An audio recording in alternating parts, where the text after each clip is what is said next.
Good morning, ladies and gentlemen, and welcome to the SOLGOLD Cascabel Feasibility Study investor presentation. Throughout this recorded presentation, investors will be in listen-only mode. Questions are encouraged and can be submitted at any time using the Q&A tab that's situated on the right-hand corner of your screen. Just please simply type in your questions at any time and press send. The company may not be in a position to answer every question it receives during the meeting itself. However, the company will review all questions submitted today and publish responses where it is appropriate to do so. Before we begin, we would like to submit the following poll, and if you would give that your kind attention, I'm sure the company would be most grateful. And I'd now like to hand over to Fwazi Hanano from SOLGOLD. Good morning, sir. Thank you, Mark. Good morning. I'm Fwazi Hanano, Head of Investor Relations. Today marks an important milestone for SOLGOLD with the release of the Cascabel Project Pre-Feasibility Study. I'd like to thank you for joining us today here in London and over the live webcast. And also a special welcome to His Excellency Ambassador Corral. Thank you for joining us today. And from SOLGOLD today, we have Darryl Kazubo, Managing Director and Chief Executive Officer, Ingo Hofmeier, Acting Chief Financial Officer, and Keith Marshall, Non-Executive Director and Chair of the Cascabel Project Steering Committee. And with that, I'd like to pass on to Darryl, who will walk you through today's presentation. Thank you, Fwazi. May I also extend a warm welcome to His Excellency Ambassador Corral.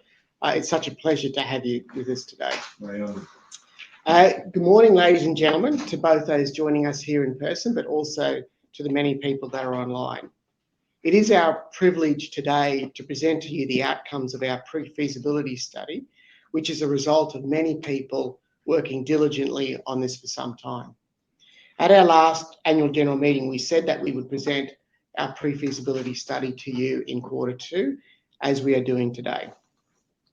SOLGOLD has an exciting future as we fortuitously find ourselves right at the juncture of an incredible opportunity, meeting an incredible global demand. We are moving into a period where the world needs much more copper if it is to transition to a net zero emissions future at an increasing pace, and where Ecuador, as the most unexplored part of the Andean copper belt, can and needs to become the next copper frontier.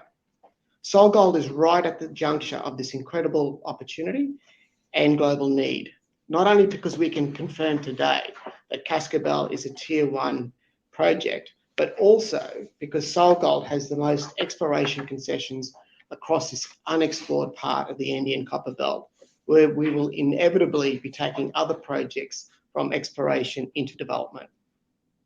In this presentation, you will see that we have based the economics on assumptions that are deliverable. You will also see as a common theme in this and future presentations that we'll always be applying our minds to identifying further upside potential as we continually explore what more we can do to make this project as sustainable, economically attractive, and as deliverable as we can. So let me now turn into the details. I just first draw your attention to the cautionary note. Our pre-feasibility study has confirmed what we and many of our investors have known all along, and that is Cascabel is one of those very rare Tier 1 copper and gold projects. At a copper price of $3.60 a pound, the project delivers a pre-tax NPV of US $5.2 billion at 8% and an IRR of 25% and a post-tax NPV of US $2.9 billion and internal rate of return of 19%. The startup capex required to achieve this is $2.7 billion.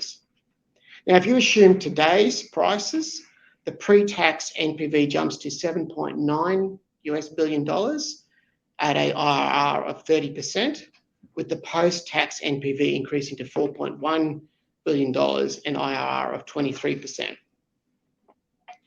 For the first 5 years post-ramp-up, the average production levels are 190,000 tonnes per annum of copper and 680,000 ounces of gold, which in copper equivalent terms is 330,000 tonnes per annum at an enviable all-in sustaining cost of minus $1.38 a pound. Over the life of the mine, the average production levels are 132,000 tonnes of copper, 358,000 ounces of gold, which is about 212,000 tonnes of copper equivalent at an all-in sustaining cost of 6 cents a pound. The low unit cost is driven by Cascabel's high-grade core being suitable for the very low-cost block caving mining technique, as well as due to the significant byproduct credits. This delivers an average free cash flow of US $1.35 billion per annum for the first 5 years post-ramp up and $740 million per annum over the life of the mine. This is all based upon initial mine life of 26 years, albeit the real mine life will be well over 50 years, given that this initial mine plan only extracts 21% of the measured and indicated resource. We are working towards this project having a low carbon footprint off the back of hydropower supply, transporting concentrate by pipeline to the port, and using electric vehicles wherever we can underground. This slide here, it provides more details on the economics and the underlying drivers. Importantly, it highlights Wood Mackenzie's accelerated energy transition scenario. This is where, in order to achieve a 2-degree climate change scenario by 2050, which more and more governments are increasingly committing themselves to, long-term copper price needs to be at least $4.20 a pound in order to induce the necessary production growth. In what you would have to say is a critical and credible scenario, you can see that Cascabel's after-tax NPV lifts by nearly $1 billion to US $3.8 billion at an IRR of just under 22% and an all-in sustaining cost of minus 17 cents a pound. Based upon extensive metallurgical testing, we've used copper and gold recoveries of 87 and 72% respectively over the life of the mine. The total copper and gold mined is 2.8 million tonnes and 7.6 million ounces respectively. These figures clearly highlight Cascabel's Tier 1 credentials. With this slide, you can see that there is a 5-year ramp up of Cascabel, for Cascabel, which then maintains a run-of-mine production level of 25 million tonnes per annum. You can see that we have initial high grade in gold in the first years, helping to deliver a relatively short payback period of 4.7 years while the mine is still ramping up. Peak production occurs in year 5 at nearly 400,000 tonnes copper equivalent, consisting of about 210,000 tonnes of copper and 830,000 ounces of gold and 1.4 million ounces of silver. You'll see in a later slide that there is expansion optionality to bring copper and gold production forward through additional block caves, which will not be sterilised with the mine design that we're presenting today, and where this optionality has already been factored into the capex of what we're presenting. This optionality not only enables additional copper and gold production to be brought forward, but will enable Cascabel to be a multi-generational mine with over 50 years of life. Cascabel's strong economics have 3 key drivers, being the high-grade core, suitability for block caving, which is a very low-cost mining technique, and low capital intensity due to access to existing infrastructure. To cover off on the first of these drivers, this graph shows the high-grade core, where upon full ramp-up, we see a copper equivalent of just under 1.8%, where gold provides a particularly strong contribution in the first 6 to 7 years. We then see copper and gold grade drop off, but again, it's important to realise that this initial mine plan and these curves only reflect 21% of the resource. Our pre-production capex includes earthworks to readily facilitate the construction of an additional processing module. It's also important to point out that the concentrate from Cascabel is incredibly clean, and there's a backup slide that indicates that, where we've already got interest in offtakes from a number of parties, with one of those parties just being on site at Cascabel a few weeks ago. The second reason Cascabel has strong economics is because of its low cost of mining. ended due to block caving, but also because of the strong gold byproduct credits. Shown here is where Cascabel sits on the Woodmax global copper industry curve, where Cascabel is in the first decile of unit cost performance per pound of copper produced. Essentially, the gold byproducts more than covers all sustaining costs, inclusive of sustaining capital. At current prices, we see an average all-in sustaining cost of minus 17 cents a pound and a net cash cost of minus 63 cents a pound over the initial 26-year mine plan. This graph is based upon the year 2030 and is typical of where Cascabel will sit during its payback or just post its payback period, where all-in sustaining cost is minus $1.38 a pound.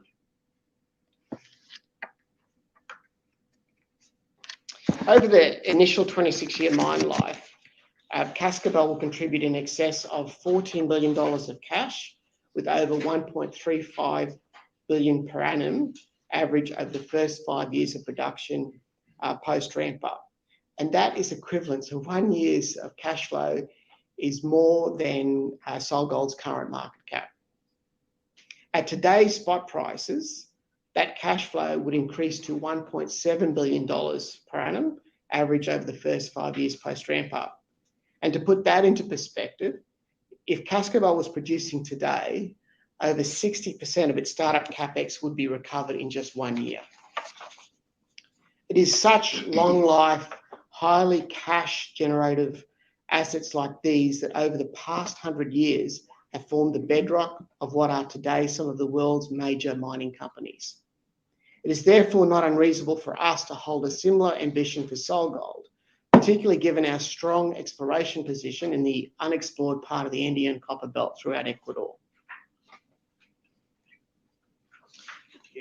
Quite often when you're opening up a new mining area, you have to build substantial infrastructure to support it. But this isn't the case for Cascabel. This doesn't just reduce capex, but it also significantly reduces project approval, schedule, and execution risk. Cascabel is only 200 kilometres drive from the capital of Ecuador, Quito, and that's predominantly on multi-lane highways. We have access to existing hydropower network just 30 kilometres away. The project is premised on conveying concentrate by pipeline to the existing Esmeraldas port that is only 180 kilometres away. And the site will be self-sufficient with regards to water supply based upon water reuse and local catchment. The access that we have to existing infrastructure provides Cascabel, even as a greenfield project, a low capital intensity of $16,200 per copper equivalent tonne. Normally as a greenfield project, you'd expect to be above average, given that many of the projects shown here are brownfield expansions. With that said, we are confident and there are ideas that we can further reduce our startup capex as we further optimise the project. Two key commercial drivers of the project are the assumptions around ramp-up rate and operating cost. You can see that Cascabel's ramp-up rate is well within benchmark rates already being achieved. Similar for mining costs, Cascabel is well within unit costs being achieved of other comparable mines or projects. As we have been doing, we will continue to assess the best expertise globally available on block caves and incorporate learnings from existing block cave mines into our planning so as to, one, de-risk the project, but also to continually improve the financial drivers of the project. Now, I'm going to hand over to Keith, who's going to talk a little bit more about the mining side. But by way of introduction, you can see on the screen on the right-hand side, we've got the mine costs. And the one that's the lowest is mine number 1. And this is the mine that Keith actually delivered. So with that, I'll hand over to you, Keith. Thanks, Darryl. Good morning, everybody. Would point out that the operating cost of Palabora is now significantly lower than it was in my day, because most of my time we were doing lots and lots of secondary blasting, which we initiated the cave. That's what we had to deal with the costs. But Darryl said that the costs now are very comparable to open pit mines. I just want to talk briefly about the underground. Initially, just looking at the mineral reserve estimate, you'll see from the upper right chart, a box there, the measured and indicated resource at the Alpala deposit is 2.7 billion tonnes. Just to put that into perspective, when we talk about a production rate of 25 million tonnes, if you do the maths on that, we're certainly looking at a mining operation that's going to be in excess of 50 years, if not closer to 100 years.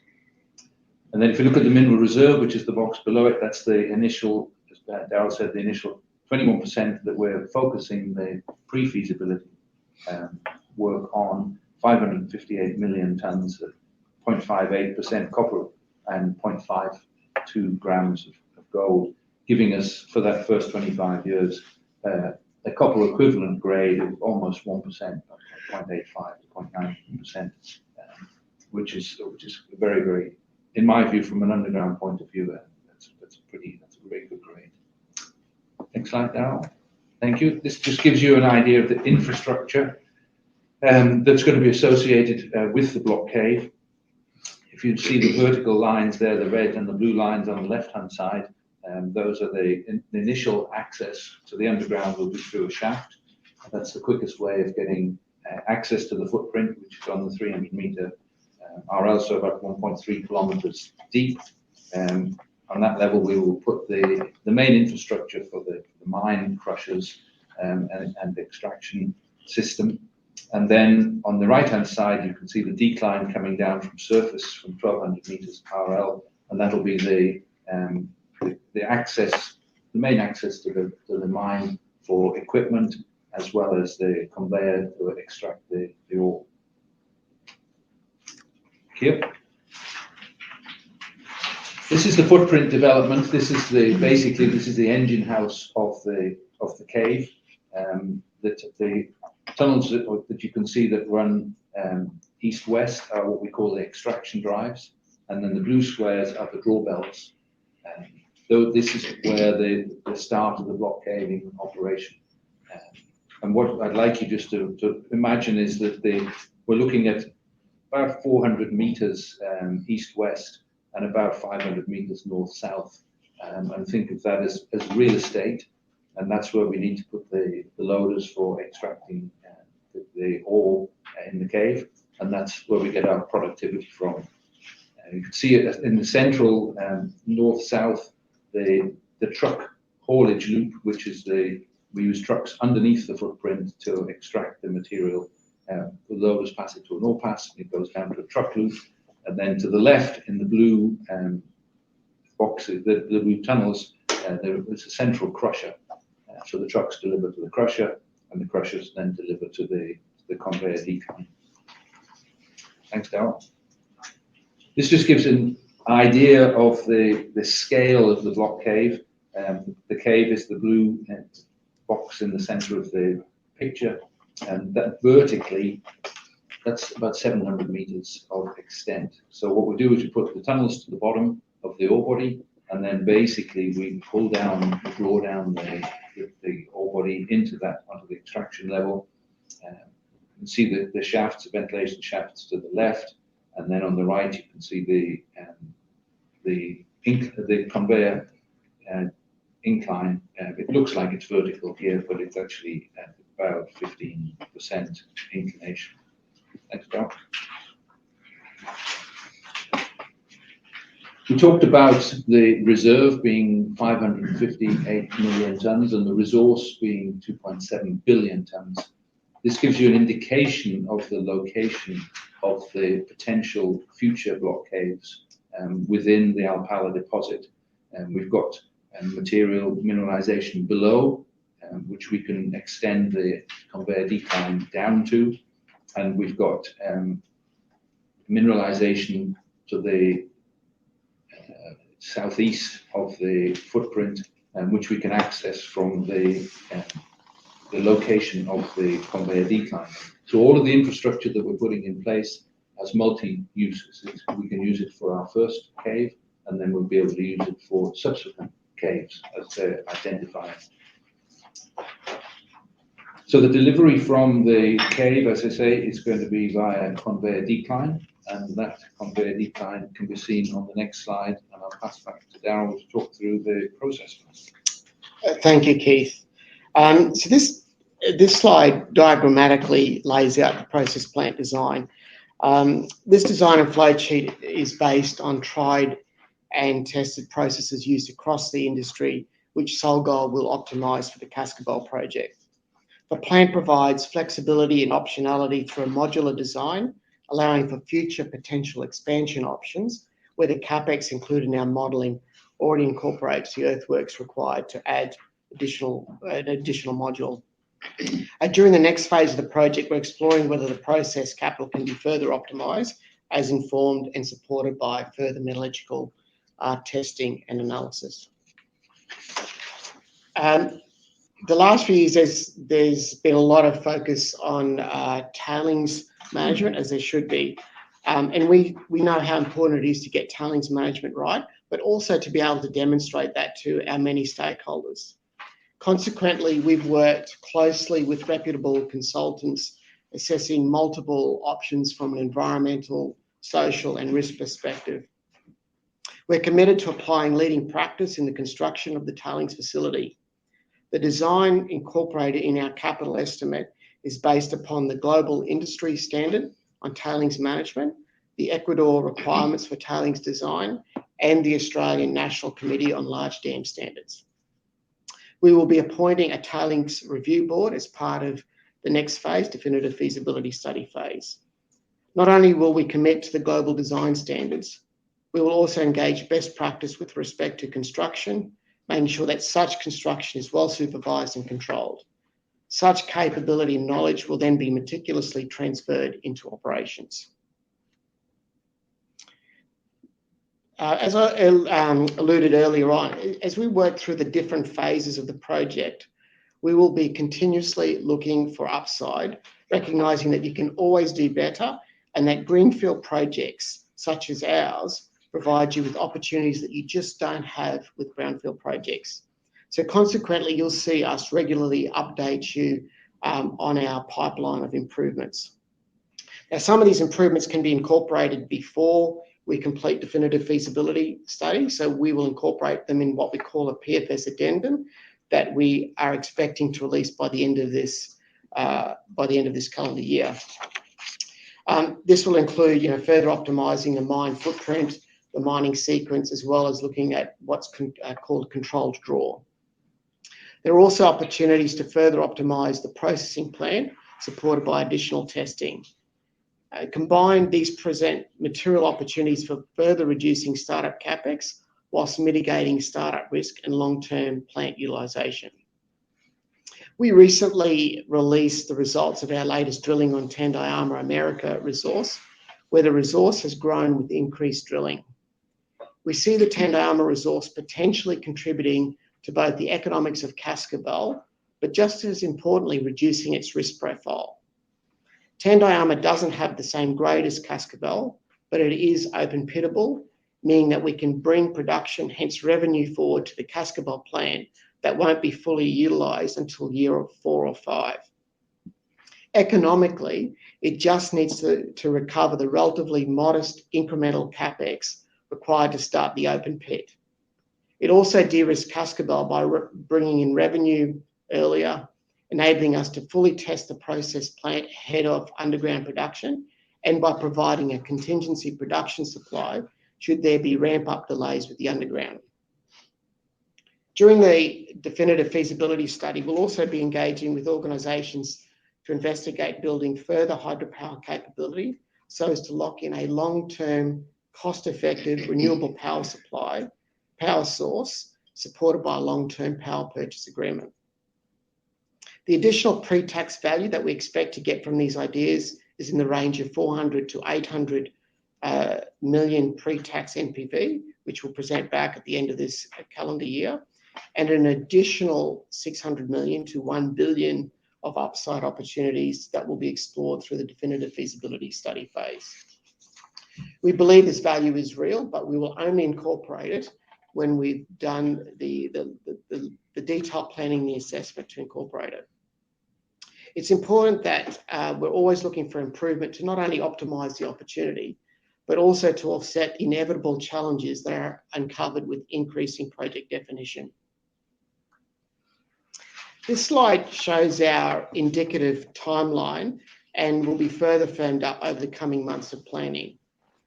I'm not going to run through all the steps here, but I do want to point out a few key things. We've shaded some areas to reflect the level of uncertainty in timing, particularly where we don't have control over that timing. Off the back of a comprehensive pre-feasibility study, we expect to complete DFS by the end of next year. A fiscal negotiation is where we confirm the taxation regime, including royalties, with Ecuadorian government ahead of signing the investment protection agreement for the exploitation phase. We anticipate that this will replicate the principles in our current investment protection agreement, where if there is ever a need for arbitration, such arbitration is held in the UK courts, and that this agreement would cover the initial mine life of 26 years. The environment and social impact assessment timing has the most uncertainty associated with it. This will commence shortly off the back of finalising the PFS.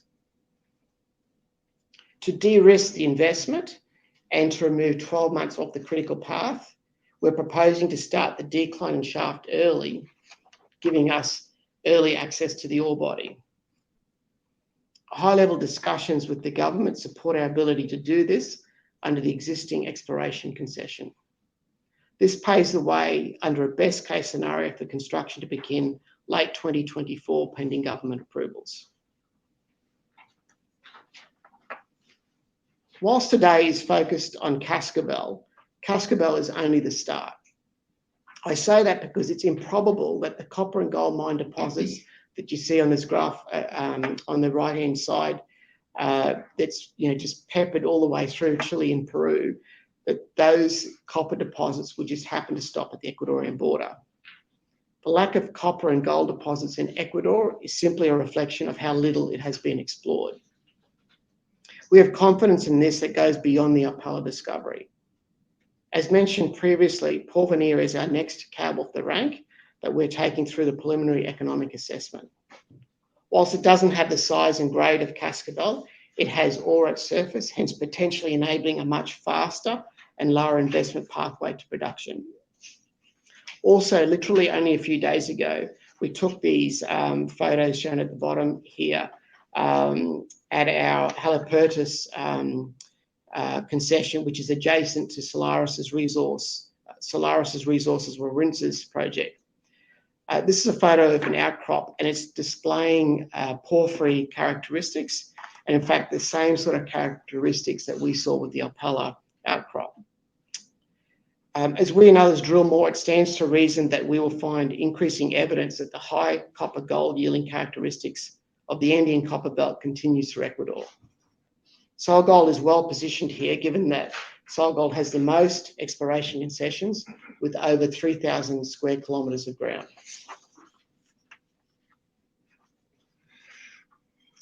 Recognising this and that Ecuador is becoming increasingly investor-friendly positions Ecuador to be the next copper frontier at exactly the time when the world needs it the most, as we progressively accelerate towards a net zero emissions future. We have seen this transition in Ecuador firsthand with ongoing support and the signing of our investment protection agreement in November of last year. But we're not the only ones that are seeing this transition. You see evidence of that through the escalating exploration spend in Ecuador, despite the impact of COVID. You see many of the mining majors move in recent years, and these organisations only move in when they've done their homework. And you can see the significant drop in sovereign bonds soon after President Lasso was elected. For SOLGOLD to be able to develop Cascabel and other projects requires a commitment to ESG that goes beyond compliance. We know that ESG is of foundational importance to Ecuadorians who take pride in their country that is known for its biodiversity and pristine environment. We also know that ESG is of foundational importance to those that will be seeking funding support from. However, we also know that if we want SOLGOLD to play a critical role in enabling the globe to transition to a net zero emissions future, where as an organisation we are known and well regarded for the role we play, then we need to be leaders in ESG. Consequently, you'll hear a lot more on this as we move into the next phase of developing Cascabel. From an environment perspective, we will build off the work that we have already done to explore how we can further minimise our carbon footprint. As we go through the environment social impact assessment, we will engage broadly with relevant stakeholders so that the impacts are well understood and mitigations thoroughly examined and committed to. Needless to say that we will apply appropriate international standards, including the Equator Principles, the International Finance Corporation Performance Standards, and the United Nations Sustainability Development Goals. From a social perspective, we believe we have a strong foundation of support from our local communities built over the last 10 years of doing many projects in partnership with them, such as reforestation projects, establishing a bakery, a coffee plantation, etc. This support isn't just passive, but we believe will be active in helping us to pursue Cascabel and the opportunities that we know it will bring. We value our local communities, remaining our strongest advocates, where we continue to ensure that they are always well aware and involved in what is being proposed, and that we work together to develop the skills that would support a project like Cascabel, hence enabling maximum benefit to flow back to the local communities. And from a governance perspective, significant progress has been made against the UK Governance Code, and we are on track to complete this by the middle of this year. With this said, we also realise that as Cascabel progresses through development and into build and operations, that our governance processes will need to evolve and mature as we move through these increasingly complex phases with more stakeholders invested in us. So let me summarise.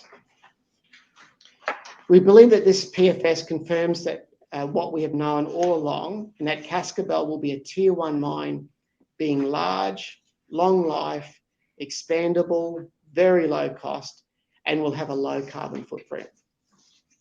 At a copper price of $3.60 a pound, Cascabel delivers a pre-tax NPV of $5.2 billion and a post-tax NPV of $2.9 billion from an initial mine plan that extracts only 21% of the resource. At current spot prices, a pre-tax of $7.9 billion and a post-tax of $4.1 billion would be delivered. The Cascabel high-grade core lends itself to block caving, which enables a first decile unit cost performance. This in turn allows the initial mine plan to generate over $14 billion of cash flow and $1.35 billion per annum average in the first 5 years post ramp-up. The plan that we present to you today is deliverable, with substantial upside to be factored in as we progress the project. Whilst Cascabel is a very strong project, SOLGOLD, as the holder of the most exploration concessions in Ecuador, is more than just Cascabel. I mentioned at the start of this presentation that SOLGOLD finds itself at the juncture of an incredible opportunity and an incredible global need. To fully appreciate what I mean by this, let me conclude on the following 3 points. Firstly, Cascabel will generate the sort of cash flow that can birth a multi-asset organisation. At $1.35 billion per annum free cash flow per annum, it doesn't take long to pay back your investment, enabling funding for other projects. Secondly, as we get closer to the second half of this decade, facing a structural deficit of copper that requires about 7 US Candidas, the world's biggest copper mine, there will be immense pressure on copper pricing, given that this structural deficit will jeopardise the pace of transition to a net zero emissions future.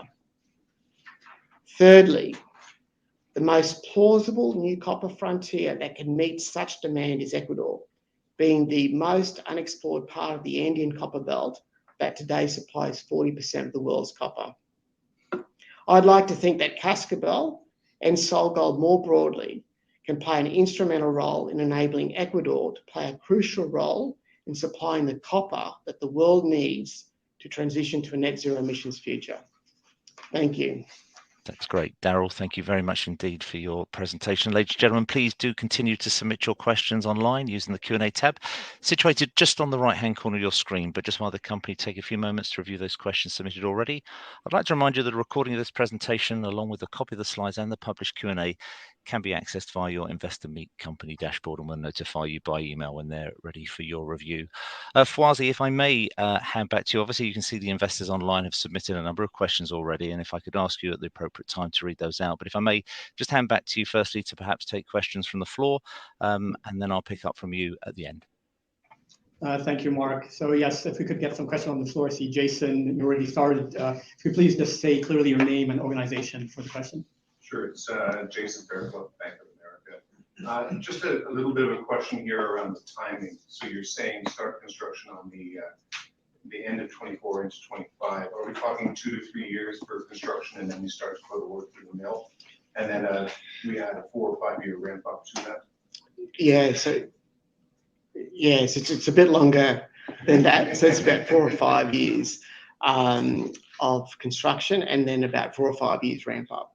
So we first order the mill then post 2030. Mm-hmm. Okay. Sorry, no, it's 29. 29. Okay. Mm-hmm. And then in terms of financing, can you just talk about your current cash burn rate and how you expect that cash burn rate to evolve over the next few years? Yeah, good question, Jason. As you know, we had 58 million in the bank at the start of this year. We probably had a little bit higher cash burn rate in the first quarter. Numbers are going to come out as the first quarter of this calendar year, which is our third quarter. A little bit higher cash burn during that period because we pay our license fees. Yeah. But you usually see us at around $40 million per half year. That's the average we will expect in both first half and second half. Okay. And so in terms of how we should think about the path from here, any comments? I mean, see, we get constantly approached for funding. And at the back of this release, we will, of course, assess the most viable solution in the interest of all shareholders. But we have no doubt that there's funding available in the short and in the long run. And there's further questions on project financing. I will come back later. Okay. Thank you. Tim Huff from Peel Hunt. Actually, on the back of Jason's first question, with the first ore going through in 29, you've got that 5-year construction period. One of the questions we got this morning was off of slide 19 on your presentation, which is with all of the NPV uplift and items that you want to identify by the PFS addendum and then furthermore by the DFS. Is that 5-year lead-in, is that clearly provides time if Tandayama actually does come on as an open pitable resource? And I guess the question I had was, the way, if it does come through in the PFS addendum or the DFS, that is doable, is that something that you want to bring on as early as 26 if possible, or is it more of something that you want to use, as maybe you said, Daryl, which is testing for the plant and the ore for the underground, maybe just a year or two ahead of underground in 29? I don't know how you're thinking about it, and obviously there are no certainties. But if you could just maybe give us a bit of color, that would be great. Yeah. So in terms of let me talk firstly about what Tandayama brings, and then let me talk about the timing. So in terms of what it brings, it's got 2 aspects. So one, it can bring production forward, given it's an open pitable resource. But secondly, as you rightly pointed out, it de-risks the Cascabel underground development. So you've got a contingent production supply. You can test the surface plant and iron out any bugs, etc. In terms of timing, I'd look at it 2 ways, 2 parts. So the critical path for this is the environment, social, and impact assessment. Tandayama is part of that. So Tandayama, from a critical path perspective, being part of it, is progressing as quickly as it can, and we've got sufficient understanding to do that. The next 6 months, we're taking the drilling results putting a number of mine plans over it to see what is the optimum mine plan that can support the Cascabel ramp up, to see how we can optimize it from both an economic and risk perspective. But that's going to take us a few months. So that'll be part of what we bring back towards the end of this calendar year. But importantly, that's not what drives the critical path. What drives the critical path for Tandayama, and indeed the overall project, is the environment, social and impact assessment. Roger, please. Hi, it's Roger Bell from Hamilton Partners. Just two questions for me. Well, first of all, congratulations on a very solid PFS, and like I said, there's more to come. You mentioned on slide 19 about underground mine design, sequence and scheduling optimizations in the DFS, and presumably that's to try and exploit more than 21% of the tonnages when you get to that DFS. But how are you going to think about that? Is it simply adding to the mine life, or could you look at options to increase the annual throughput and bring forward some of that? So absolutely. So both. So let me answer this. So I mentioned Escondida earlier. So, and Escondida is a good example. In fact, many copper mines is they get built around an initial mine plan where you obviously optimize capital, you optimize risk, you optimize grade, particularly in the early years to pull in the payback period. That's what we're doing with this initial mine plan for 26, for the first 26 years. So when we talk about mine optimization, it's actually to look at how we can reduce that startup capex of 2.7 billion a little more by being a little cleverer about minimizing some of the underground development, putting the infrastructure in a different location that requires less infrastructure, less haulage times. Now, in terms of your broader question, Keith presented to you, if you remember that slide that showed the slide here that shows the multiple block caves. So the dark grey is the one that this mine plan is based upon. So what you envisage happening is, as you get this underway, same as what happened at Escondida and a bunch of other copper mines, you then go into phased expansions. This initial mine plan doesn't sterilise the other block caves that are shown here. So you can then see, well, what you'll do is you'll move into another block cave and you put an additional module on the plant. So it brings up production as well as extending life. So you're saying that those phased expansions won't be considered as part of the DFS. The DFS is going to be 25 million tonnes. That's right. That's right. Sorry to interrupt, Daryl, but there is an element of optimization within the scheduling within the initial cave as well. Okay. Because we identified various zones within, as you're looking up the cave, there's an optimum grade area, something like 120 meters above the footprint level. And if we can pull that material down quicker, then we get better grades to the plant sooner. So there's an optimization element within the cave, within cave one. Okay. That we So were that's going to what I was run. referring to. Yeah. So just to build on Keith's point, so this slide here that shows between 1 and 1.8 billion dollars of additional upside, that's just for cave one. So everything we're talking to you about is just cave one. Okay. Mhm. That's good. Then on the next slide, you can talk about the early mine access permit coming potentially late this year. How critical is that to the whole? How important is that to the whole critical path of the project, or could you accelerate the shaft and the decline development if that permit comes a bit later? So the early works, which is the decline and the shaft, it's not proposed to be started until the end of next calendar year. So it's not now, it's next calendar year. So, and the two things driving that is, one, you get access to the ore body earlier, and the more you understand it, the better you can de-risk the whole project. But secondly, it saves in the order of 12 months off the schedule. And every 12 months that you can shave off is about $300 million post-tax NPV.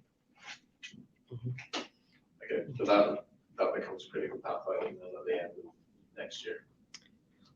We actually, by doing it early, you actually take it off the critical path. The critical path will be the environment social impact assessments. Richard? Richard Hatch, Berenberg. Just a question firstly, just on the access decline portal, what were the considerations around sinking a shaft here, and why did you opt for the portal approach? The shaft will give faster access to the underground. Any production shaft, we did consider a production shaft. Production shafts tend to limit out at around about 60,000 tonnes a day. We believe that there is flexibility to get higher production from the underground, and the only way to accommodate that increase in productivity would be through a conveyor decline. Because a conveyor declines virtually about twice the capacity of the production shaft. I think it's a very close call, and I think there'll be more work to be done on that in the next stage of the study. But we certainly identified that the shaft is the quicker access, and the conveyor is the highest productivity. Okay, and thoughts around the capital difference between the two? They're very similar. It's almost a mining philosophy debate between North Americans who prefer shafts and Australians who prefer decline. And really, that's what it boils down to. So we're actually looking very closely at Oyu Tolgoi, which I've obviously got some history with, because they initially put in a production shaft, and then they switched to a conveyor decline. And that's a very expensive switch to make. And we want to make sure that we don't duplicate production shaft and conveyor decline. It's got to be one or the other. It's certainly not both. Thanks. And the second question is just on permitting fiscals. How confident are you just in terms of the permitting process? Any kind of concerns around that? What are the key ones we need to be looking out for? And then the same for the fiscals. Are you comfortable you're able to lock in the fiscal terms you're looking for? Any sort of concerns around rising tax rates, royalty rates, free carries and such like? Yeah, so look, let me answer the second one. So, I mean, it's really a question for the Ecuadorian government. But what I would say is, you can see in this slide here that we sign off on an investment protection agreement middle of 2024, which locks all of that in. So before we make extensive investment, that will all be locked in. In terms of the environment social impact assessment, I think it's probably too early to say. But one of the things that's important to us is we want to maintain the very strong community support that we have. So it's not just about the ESI process, but about the engagement with potentially impacted stakeholders. So that's important to us. The tailings facility, that's obviously a big one. And the other thing is we want to do everything we can for this to be a low carbon footprint mine. I think we're quite fortunate, right? Because we've got hydropower supply at our doorstep. We're transporting concentrate by pipeline, which is low energy. We're looking at using electric vehicles as much as we possibly can, which actually saves us on ventilation costs. So there's some of the more key, I think, focal points that we have going forward. But as you know, as you go through this process, it obviously, things that you think may not be a concern become a concern. So we haven't started that. We've had strong community engagement, but obviously we haven't gone through the ESIA process yet. Thanks. And just on the tailings, what's the storage method there, and were there any sort of what is the storage method? Yeah, well, we will build or construct a tailings wall, and then the tailings will be stored behind that. So downstream, upstream? Well, downstream and upstream imply it would be a upstream. Downstream implies that you're making the wall out of the tailings as it dries, and we're not doing that. We're constructing upstream. And maybe Richard, on your question, fiscal regime, I mean, you know that there are already tried and tested investment protection agreement and exploitation agreements in place with 2 other mines that I think have proven in Ecuador that you can professionally develop mines on time and on budget to the benefit of local communities in the country. And with 3 recent engagements with the government, we have no doubts that this blueprint will be used by both parties and this will not be the critical path in terms of timing to come to this arrangement. It's very well defined in the law in Ecuador what you can negotiate, what you can't negotiate, which I think helps. I guess with that, I'll turn to a question that we've received over the webcast. So first, we've received quite a few questions around funding. So I'll turn to Ingo, who will be able to talk a little bit more in terms of options or timing that would answer all these questions with one answer. Yeah, okay, let me try to summarize this. At the back of the release of this highly attractive PFS, we will restart our project financing process. We were already quite well advanced, as many of our investors know. We will be supported by an independent debt advisory firm and international investment banks. Based on the viable economics and supported by a bankable offtake agreement, a thorough procurement strategy, and of course a supportive government, we have no doubt that we will conclude a successful financing at the back of our study work. As you probably remember, or as we can see from our appendix, the Cascabel concentrate is extremely clean. It is on average on most of the relevant deleterious materials like arsenic and bismuth and zinc, for instance, cleaner than OT, Collahuasi, or Chuquicamata.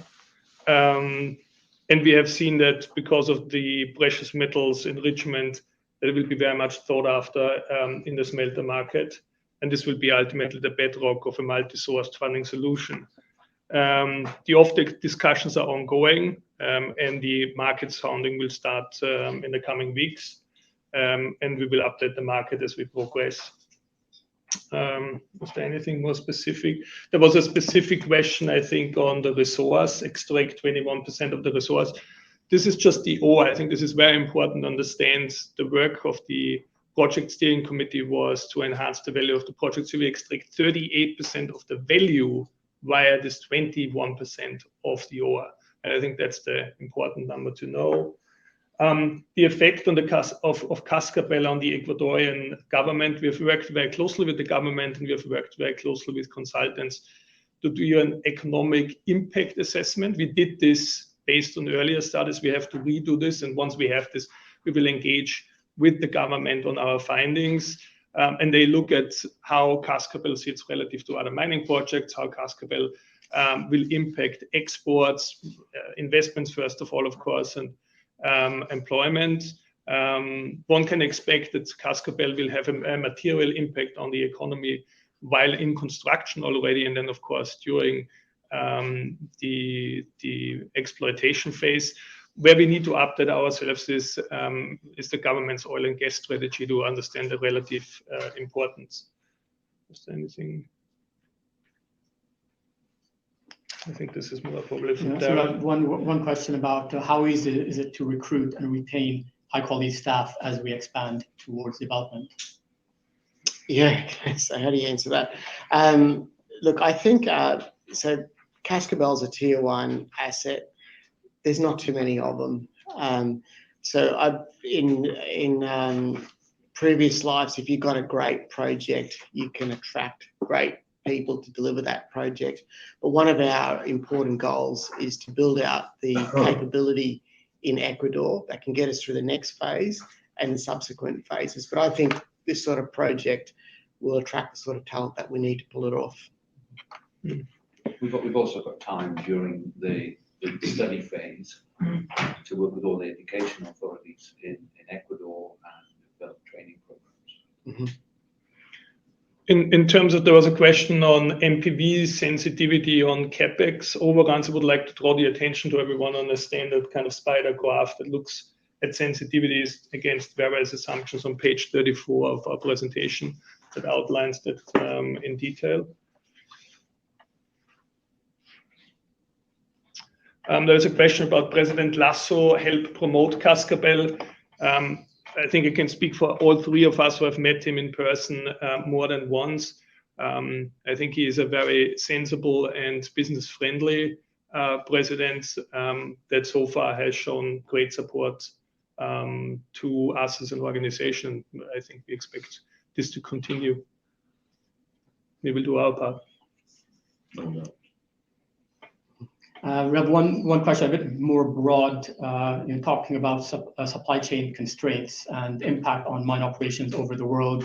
And a question really about how confident we are that the needed supply chains will exist as we go into construction. Yeah. So look, I think if we were a large open pit, it would be a much greater concern. If you look at the critical path, once you have the approvals, it's really building the process plant and the underground development. So we'll have a bit of concern around the process plant, but most of the timeline is driven through the underground development. So you're not as reliant on the sort of supply chain that you are if you're an open pit.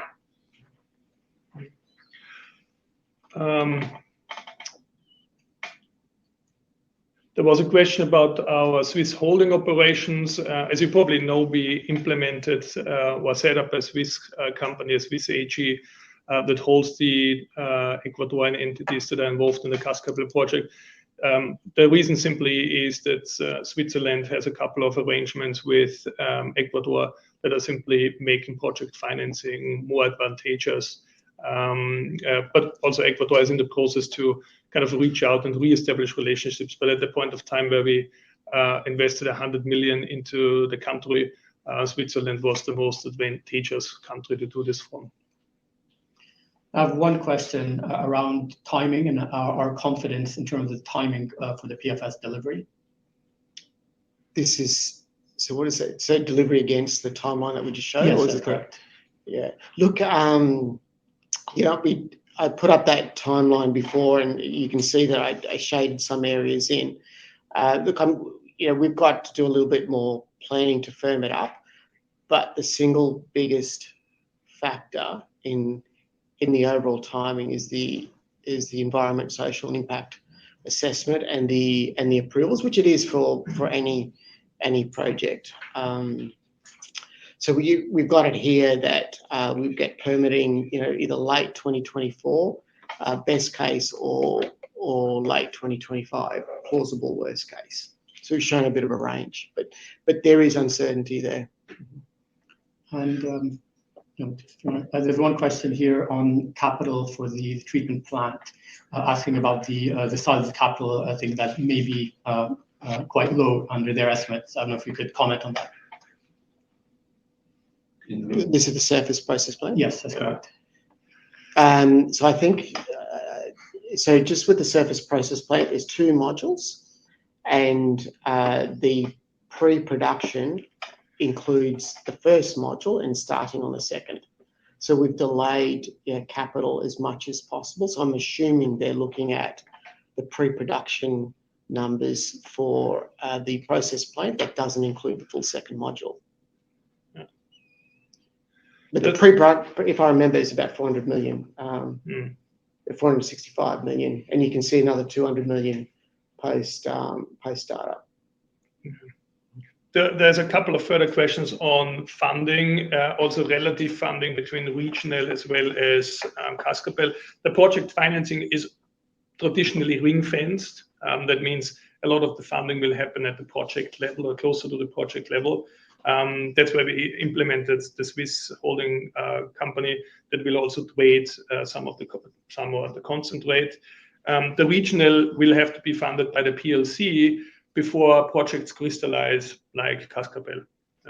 And we, as I mentioned before, I think there were questions about funding solutions. We will look at a multi-sourced funding solution for Cascabel.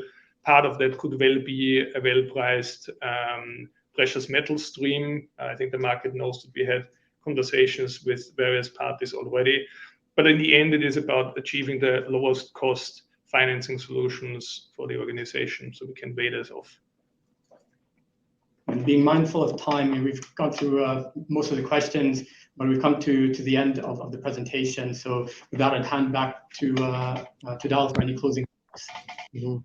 Thank you, Fazi. Look, let me just conclude on this. So firstly, thank you for your time today. I hope that you are excited as we are about Cascabel, not just being a tier 1 project, but it's the sort of project that can birth a multi-asset organisation, which is our aspiration. So thank you again for your time. That's great, Daryl, and to the team from SOLGOLD, thank you very much indeed for updating investors this morning. Could I please ask investors online not to close this session, as we'll now automatically redirect you for the order that you can provide feedback in order that the management team can really better understand your views and expectations. This will only take a few moments to complete, but I'm sure will be greatly valued by the company. On behalf of the management team of SOLGOLD PLC, we'd like to thank you for attending today's presentation. That now concludes today's session, and I wish you all a very pleasant morning. Thank you.